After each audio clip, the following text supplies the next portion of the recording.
also be capped at 15% as much as a company surcharge maximum is there. The second part today, the second part of your the surcharge is that the surcharge on listed shares on which STT is paid is today limited to 15%.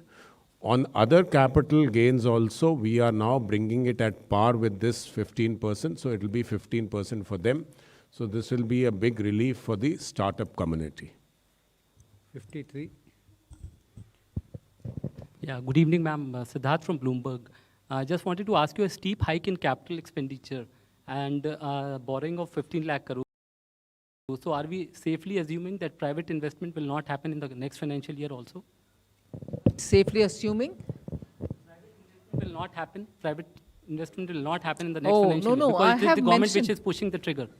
No, I've actually mentioned it in my speech, that private investment will have to pick up and it will come. I used some words, I didn't use exactly what I'm saying now, but I did recognize that private investment, for them to come forward, it is very clear that the public investment will have to be increased, and we've increased with an expectation that they will also come forward.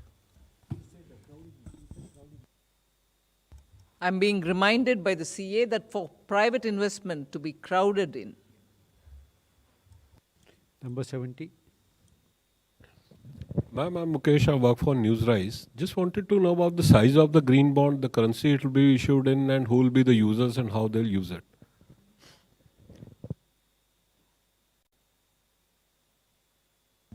See, first of all, the green bonds are part of the overall borrowings of the central government. These are not additional, these are within that limit. Number two, they will be, in the coming days, specific sectors or the projects wherein this money will be used. Third, the expectation is that there are a set of investors who would like to put in money for projects which are green, which leads to less carbon consumption. So for that class of investor, this is the future. So we have to build that market. In that attempt, the first step will be taken in the year 22-23.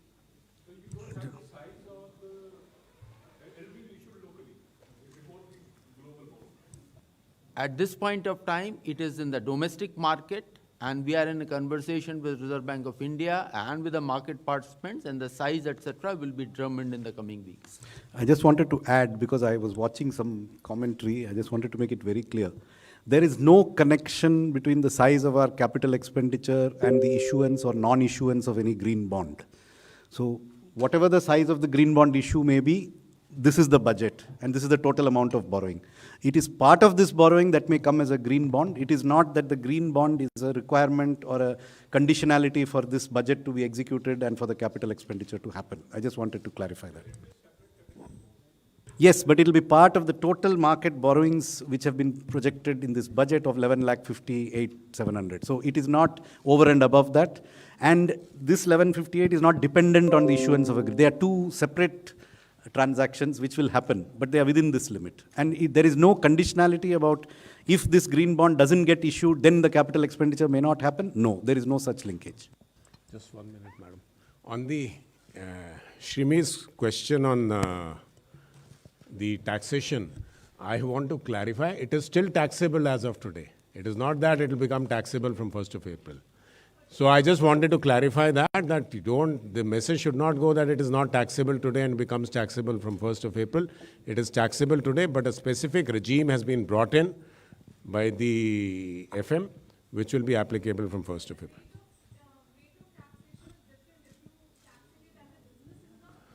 So that is another question, so that we can answer when you come to my office. I'll explain to you in detail.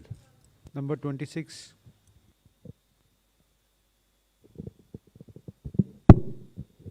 Just one clarification. There is a mention of effective capital expenditure of 10.68 lakh crore, and what I found out that it includes the expenditure, some of the expenditure towards NREGA also. So just want to understand the reason, and does that include the long-term loan given to states, like 1 lakh crore? Yes, it includes the 1 lakh capital expenditure loan given to states. because that is for that is exclusively for capital expenditure. The assistance given to states is for capital expenditure alone in the form of a 50-year interest-free loan. And again, let me clarify, it was mentioned in the speech, but it perhaps has not been noticed in some quarters. It is in addition to the 4% of GDP normal borrowing ceiling which states will be allowed. So that 4% remains, 3.5 unconditional, 0.5 tied to power reforms. This 1 lakh crore is over and above that 4%. So it is additional capital expenditure money to the states. It is part of the 7.5 lakh crore which has been provided for capital expenditure. You had another of that point, I'm sorry. So it is additional capital expenditure money to the states. So it is part of the 7.5 classified lakh crore in the government accounting provided system for capital as grant in aid for capital. You had another of that point, because it is additional capital assets are created. NREGs. But it is because you classified seem to have some discomfort with that, and that is why we have footnoted it very transparently as to what amount of additional assets are created. NREGs. NREG is not a very productive expenditure. That is your opinion. Some discomfort with that, and that has allowed you to note your own calculations by giving those figures separately. So we have said provisions for also includes allocations under demand-related scheme, which would vary based on demand. So that has been indicated transparently. It is for you to draw your own conclusions. 110.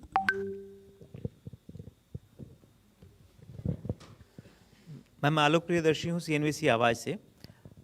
जो देश में manufacturing sector है सबसे ज़्यादा job देता है। उम्मीद की जा रही थी कि मैन्युफैक्चरिंग सेक्टर की तरफ से कि बहुत सारे रॉ मटेरियल जो खासतौर से इंपोर्ट होते हैं उनकी इंपोर्ट ड्यूटी में कट होगी। एक दो चीज़ों में जैसे जेम्स एंड ज्वेलरी के लिए भी कट हुआ है और कुछ स्टील के स्क्रैप का आपने 1 साल और ड्यूटी कट को बढ़ाया है। लेकिन इसके अलावा भी बहुत सारे ऐसे आइटम्स हैं जैसे कॉपर, एल्युमिनियम जैसी चीज़ें थी जो कि इंपोर्ट होती हैं और सस्ती पड़ती हैं, उन पर इंपोर्ट ड्यूटी रॉ मटेरियल के तौर पर नहीं हुआ। तो क्या इससे मैन्युफैक्चरिंग सेक्टर की जो उम्मीदें थी कि एक्सपोर्ट्स को लेकर जो ग्लोबल कम्पिटिटिवनेस है वो उनकी ख़त्म होती जा रही है, उसको लेकर सरकार ने इस बजट में क्या विचार किया था? मैं आइटम वाइज आपको जवाब नहीं दे रही हूँ, मगर broadly manufacturing has to be supported, and for that पिछले बजट से लेकर इस बजट तक जो आइटम हमारी इंटरमीडियरी प्रोडक्ट्स और रॉ मटेरियल्स है हमारे देश में उसका ज़रूरत है, उसके ऊपर हमने कुछ भी टैक्स बढ़ाया नहीं, इंपोर्ट को अलग करते हुए। एक तरफा हम आत्मनिर्भर भारत बोल रहे हैं क्योंकि भारत में जिन जिन प्रोडक्ट्स का उत्पादन हो रही है वो इंपोर्ट के नाते अलग करना सही नहीं है, मगर जिसका उत्पादन इधर नहीं है मगर वो रॉ मटेरियल है क्योंकि डाउनस्ट्रीम इंडस्ट्रीज़ का वो आवश्यक है, फिर उसका इंपोर्ट अलग कर रहे हैं। वो ब्रॉड प्रिंसिपल है। उसी ब्रॉड प्रिंसिपल को हम आइटम वाइज देखने के बाद ही बजट में प्रावधान कर रहे हैं। इसीलिए आप इस बार जो मैं स्पीच में आइटम लिस्ट किया, सिर्फ उसको ध्यान में रखते हुए ये नहीं समझना कि सिर्फ उन आइटम्स को दे रहे हैं, बाकी सबको नहीं दे रहे हैं। पिछले बार जो दिया गया वो कंटिन्यू होती है इस बार। 120. Ma'am, I'm Nikunj Ori from Business Standard. Ma'am, there's been an allocation of 52,000 crore for Air India.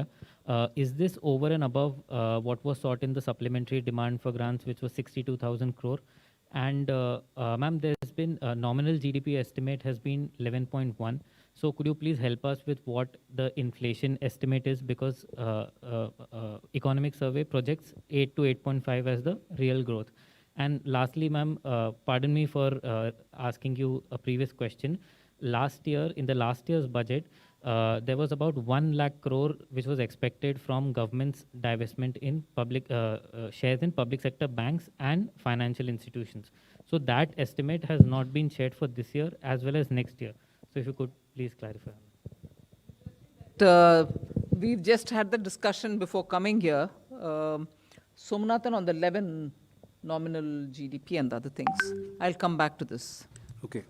First, on your question of 52,000 crores, that was very much part of the supplementary estimates. In the supplementary estimates, there were two kinds of payments made to Air India. One kind related to the takeover of certain residual actual assets of Air India which have not been transferred. For example, their buildings, their land, they have some very valuable real estate and other assets.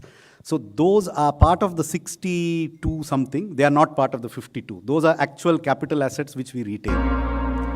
the remainder, मंत्री का which is 8,09,000 किए जाएंगे, capital in our जिससे accounting books आपको बता because दें it's an वित्त मंत्री infusion निर्णय of जाएंगी, funds into काल Air का India, जाएंगी। but actually Nirmala produces no Sitharaman value. नौकरी Is देने this के अलावा नहीं element which has अन्य been बड़ी खबरों के लिए जुड़े रहिए हमारे साथ। quantified and transparently indicated to you. So the apparent capital expenditure in our numbers बड़ा is ऐलान किया है। 6.03, but we are telling you that 51 something of it is actually this. So it doesn't represent actual, multiplier creating capital expenditure in the economy. So that's the clarification on that. Your second point was on 11%. See, we had a very difficult job of trying to estimate the nominal GDP. Remember, what the economic survey has given you is the real GDP growth, which they have estimated at 8 to 8.5%. The first difficulty we have is that the current year's GDP, which we have taken here from the Central Statistical Organization, which came on January the 7th, is essentially an estimate which is pre-Omicron in its construction. I mean, the inputs that went, because they are a statistical organization, they don't make guesses. They went with the trends they had on the date they made the estimation, and they did not have the Omicron trends with them.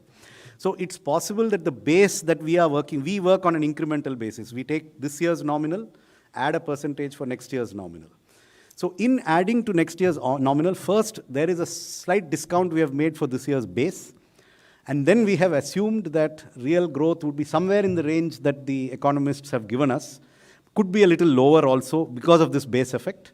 And then we are taking the deflator. Remember here, it is not the CPI which we use for the construction of our GDP number. And even in the current year, we have a 17.6% nominal growth with a real growth in the range of 9%. Since there's a very high deflator this year, there is a possibility that next year's deflator will have a base effect which will make it lower. So taking all these factors into account, we have come to a number which is effectively, which comes to 258 lakh crores as the nominal GDP estimate. Your third point? I think that has, we do not have, I don't think we have ever said that out of 175, 1 lakh is for banks. No, it was. No, that was the. It was an entry last time because a split was done. I think the split has been done away with because it really doesn't matter, where you bring this money from. I mean, money is fungible, so it comes from this or that. Also, coming back to the question that came earlier from your neighbor on the, I think I have now understood better why she's saying what she said. So let me try to give you the answer. So if I'm understanding you correctly, but let me give you the last year's budget estimate for the fiscal deficit in absolute numbers was 15,06,000 crores. The projected budget estimate is now 16,61,000 crores. That is an increase of about 1.5 lakh crores in the amount of the fiscal deficit.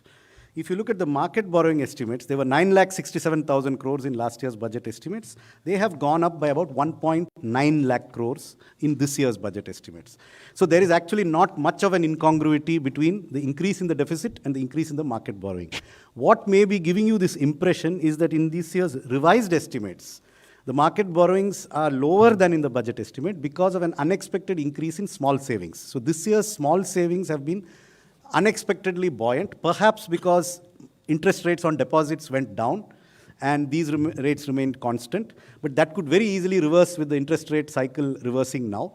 So we have remained, our small savings projections are based on last year's budget estimates, which were 391, they are now 425. So we have projected realistically what we expect as small savings in a normal growth without the unexpected increase that happened in the current year. So it's 1.9 growth in market borrowing against 1.5 lakh growth in the deficit. Very reasonable in my opinion.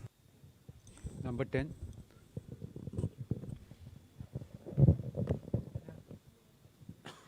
Good evening, ma'am.